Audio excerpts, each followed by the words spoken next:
إله إلا الله محمد رسول الله لا إله إلا الله لا إله إلا الله لا إله إلا الله الحمد لله رب العالمين والصلاة والسلام على رسوله النبی الکریم اما بعد بسم اللہ الرحمن الرحیم۔ شروع کرتا ہوں اللہ کے نام سے جو بڑا مہربان نہایت رحم کرنے والا ہے۔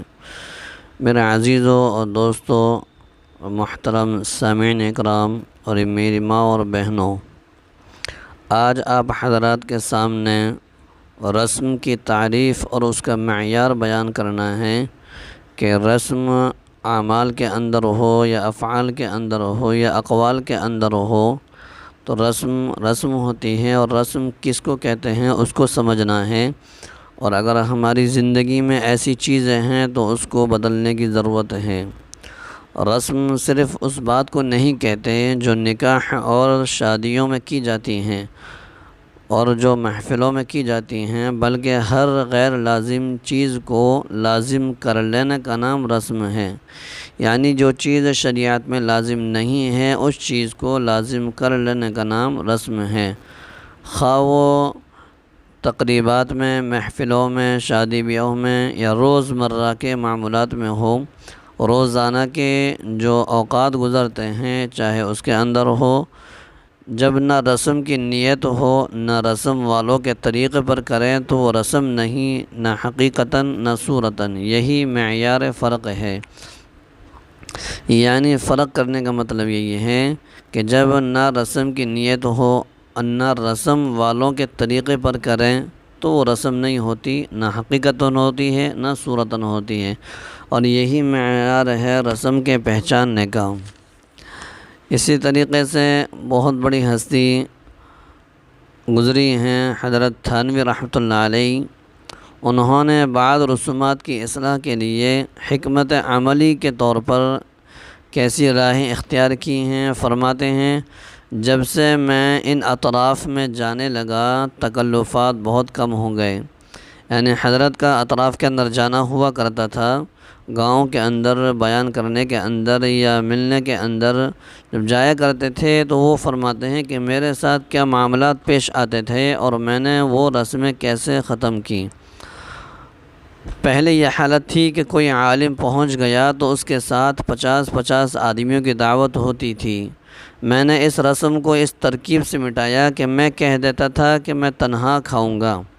اس حالت میں دوسروں کی مستقل دعوت کون کرتا؟ غریب لوگ اس پر بہت خوش ہوئے، اس لیے کہ وہ بیچارے 50 آدمیوں کی دعوت کی ہمت نہ رکھتے تھے مگر رسم سے مجبور تھے۔ نتیجہ یہ ہوتا کہ وہ دعوت کر کے اظہار محبت سے محروم رہتے۔ یعنی سب کی دعوت نہ کرنے کی وجہ سے وہ کسی اللہ والے کی دعوت کرتے تو ان کے ساتھ بڑا قافلہ جاتا، تو غریب کی اتنی سکت کہاں ہے کہ جو اس چیز کو رکھ سکے۔ آج بہت زیادہ حالات خراب ہیں۔ آج جو ہے لیڈر ہو، چاہے واعظ ہو، چاہے علماء ہو، آج جتھا اور ان کے ساتھ میں جو شور و شغب ہوتا ہے اسی چیز کو رسم کے اندر شمار کیا گیا ہے۔ اور ایک رسم یہ تھی، مقرر صاحب کے چلنے کے وقت ایک شخص آگے چلتا تھا، راستہ صاف کرتا ہوا، ہٹو بچو میرے ساتھ بھی اول یہی برتاؤ ہوا۔ ہم غریب لوگ نہ ایسی باتیں خود پسند کریں اور نہ اپنے بزرگوں کو ایسا کرتے دیکھا۔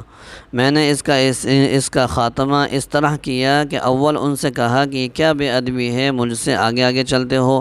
کہنے لگے کہ راہگیروں کے ہجوم سے آپ کو تکلیف ہوگی، یعنی بھیڑ سے آپ کو تکلیف ہوگی۔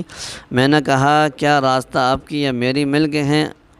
اگر وہ نہ بچیں گے ہم بچ جائیں گے۔ اس طرح سے یہ رسم ختم ہوئی۔ ہٹو بچو یہ ریاکاری کے اندر داخل ہوتی ہیں اور شہرت کے داخل ہوتی ہے۔ آپ صلی اللہ علیہ وسلم کو یہ بالکل ناپسند تھا کہ لوگ میرے آگے چلیں اور جو ہے یہ ہٹو بچو کے نعرے لگائیں، یہ آپ صلی اللہ علیہ وسلم کو بالکل پسند نہیں تھی۔